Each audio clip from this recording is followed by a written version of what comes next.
Bonjour et bienvenue pour une incroyable histoire.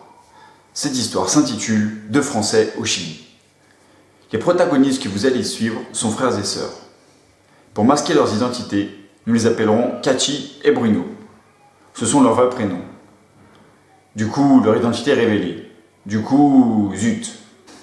Tout commença le 1er août 2016. Il faisait beau sur Lyon et ses environs.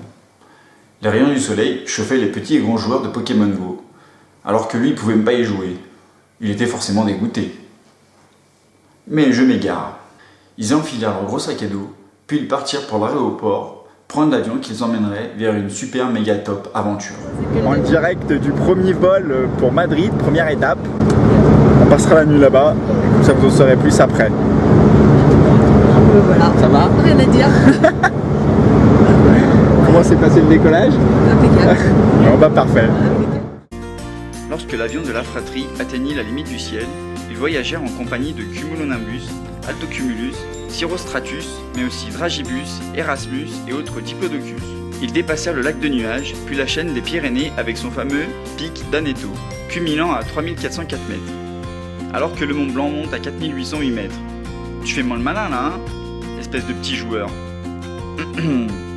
Ils mirent finalement pied à terre dans la capitale espagnole. Après une nuit à l'hôtel, ils déambulèrent dans les rues de Madrid afin de trouver de quoi remplir leurs estomacs. Ils ne le savaient pas encore, mais la journée n'allait pas se passer comme ils l'avaient imaginé. En effet, leur vol pour Miami fut annulé. La compagnie fautive leur paya une nuit supplémentaire dans un hôtel proche de l'aéroport, avec piscine et l'intégrale des repas, ainsi qu'un nouveau billet pour leur destination prévue pour le lendemain. Mais en attendant, laissons ces deux innocents vagabonder au fil du temps et des vitrines.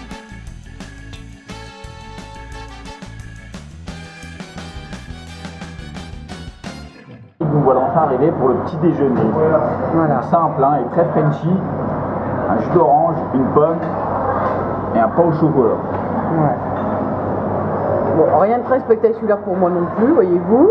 Des céréales, très Frenchy aussi. Du pain, du beurre et du jus d'orange. Du café, bien sûr. Après 13 heures de vol sans compter le décalage horaire, de Madrid pour Santiago, ils prirent un autre avion pour l'extrême sud du Chili. Nous étions maintenant le 5 août. Le commandant de bord prit la parole et sa voix résonnait dans les haut-parleurs de l'appareil. Mesdames et messieurs, bienvenue sur ce vol en partance de Santiago, notre capitale chilienne depuis l'époque coloniale au XVIe siècle. Avec plus de 5 millions d'habitants, elle est la commune la plus peuplée.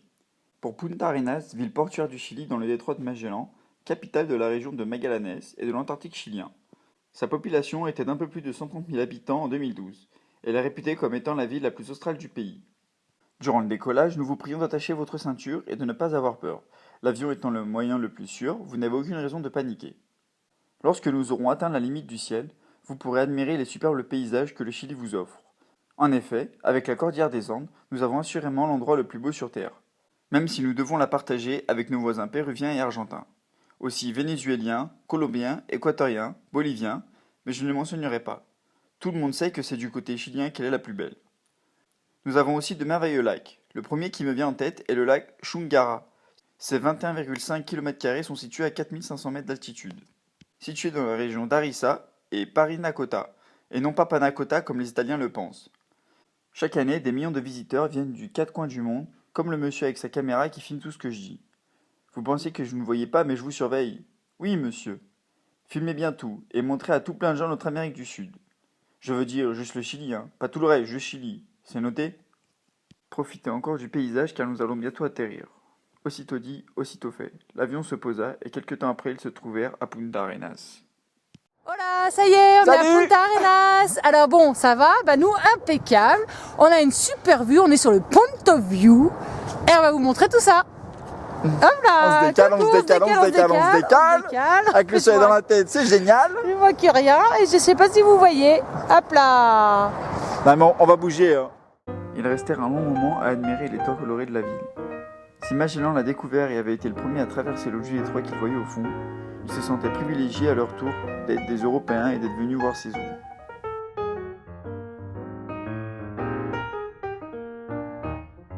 Cette pause leur ouvrit l'appétit, il était donc grand temps de déjeuner. Bon, voilà, maintenant que c'est l'heure de manger, on va aller manger et on a trouvé un restaurant français qui s'appelle La Cuisine. Donc on va tenter tout ça, voir ce qu'ils nous servent. en espérant que le patron aussi soit sympa. Bonjour, je m'appelle Éric Legois, j'ai 43 ans, c'est un restaurant français à Punta Arenas, ça s'appelle La Cuisine, c'est assez simple comme nom, c'est basique. J'ai choisi Punta Arenas parce que j'ai fait un voyage il y a une quinzaine d'années et j'ai découvert mon épouse.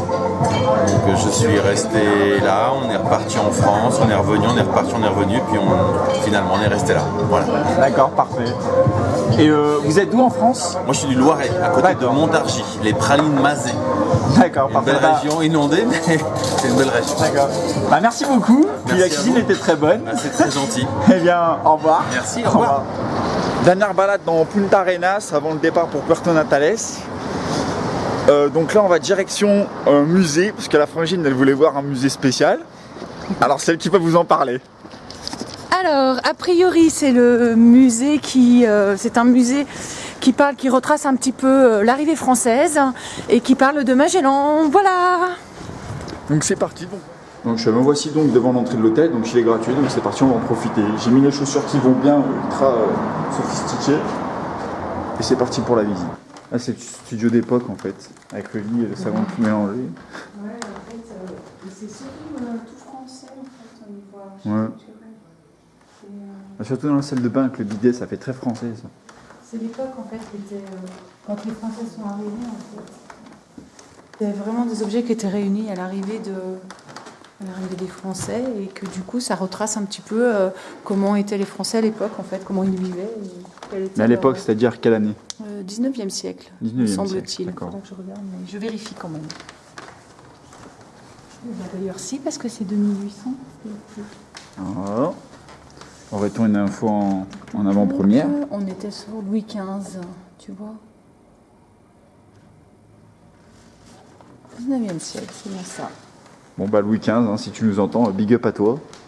Ah, c'est plus sympa d'avoir donné, même si c'est un peu à l'ancienne. Nous avons donc la traduction en anglais, ce qui pour nous, à vrai dire, est un peu plus sympathique. Ah, tu vois, de 1520 à 1920. C'est la Menendez Family Residence, The Broom. Elle a été construite entre 1903 et 1906. Du marbre. Ah, Belgium Timber. C'est quoi le timber? Bon, enfin, c'est belge. Timber, c'est quand les bûcherons ils coupent les arbres et qu'ils crient que l'arbre il va tomber. Ils Bah, disent, c'est du- Timber. Je sais pas, alors ça serait peut-être du bois belge. Et certaines fournitures venaient de Londres et de Paris. Ça a été déclaré un monument historique en 1974. C'est pour ça que c'est bien conservé. Et ça a été fait par Antoine Bollier, qui est un architecte français, et qui était responsable du projet.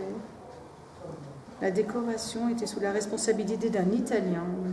Rossi, à plusieurs peut-être, et M. Calsaferri et M.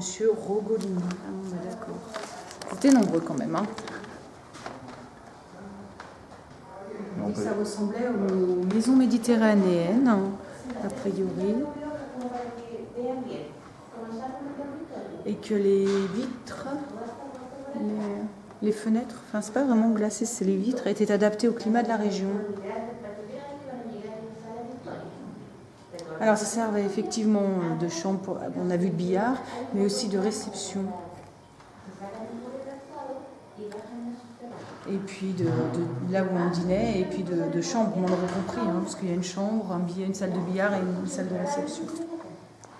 J'ai l'impression que la majorité des meubles datent de la période de 1900, mais de sont anglais a priori. Ah, il y a quand même des céramiques chinoises. Et de bronze.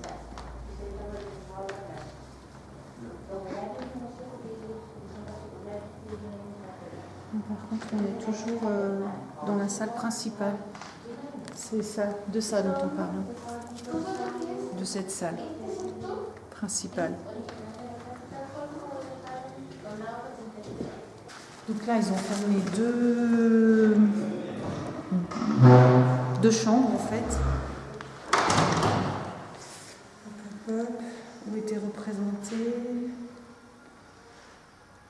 C'est un peu difficile à dire. Je sais pas trop.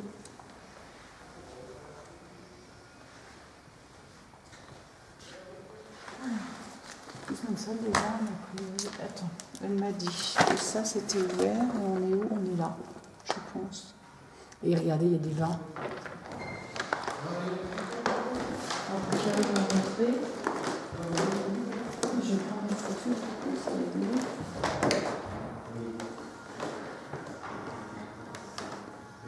Aux amateurs de vin.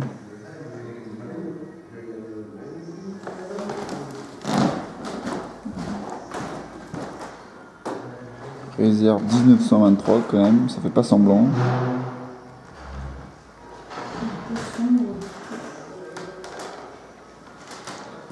Ah bah, je me demandais où était mon chapeau, bah ça y est, je l'ai trouvé.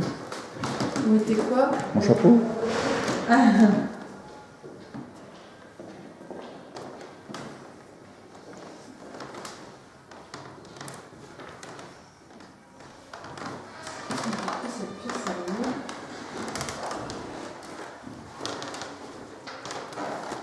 j'ai même perdu mes chaussures, je les ai retrouvées aussi, c'est parfait.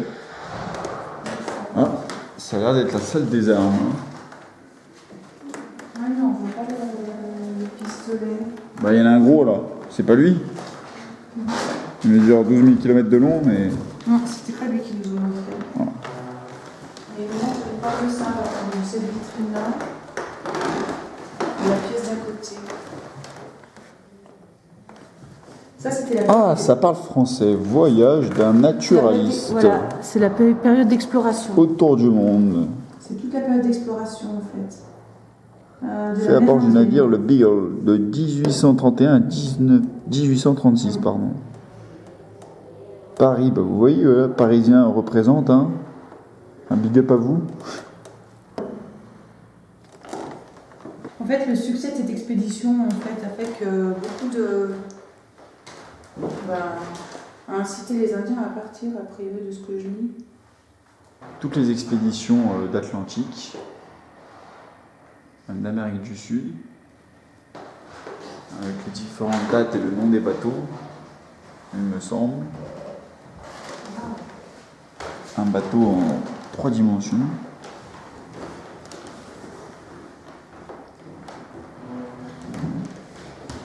Donc, sur la carte, vous pouvez voir où il y a marqué le Rey Philippe, c'est ici que se trouve Punta Arenas. Voilà. Qui est donc la ville, là où on est, la ville la plus au sud du Chili. Voilà, on remonte la ville d'Concepción. Alors, on est où? Voyons voir. On est en bas, là. La Rey Philippe. C'est là? On n'est pas très loin.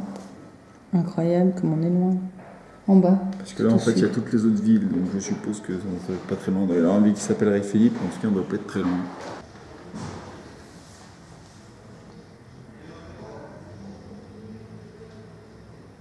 La légende des géants. Et c'est ainsi que le premier chapitre de notre histoire se termine. Quelles autres aventures les attendent? Arriveront-ils à Puerto Natales? Vous le saurez dans le chapitre 2. Je vous donne donc rendez-vous très bientôt pour la suite.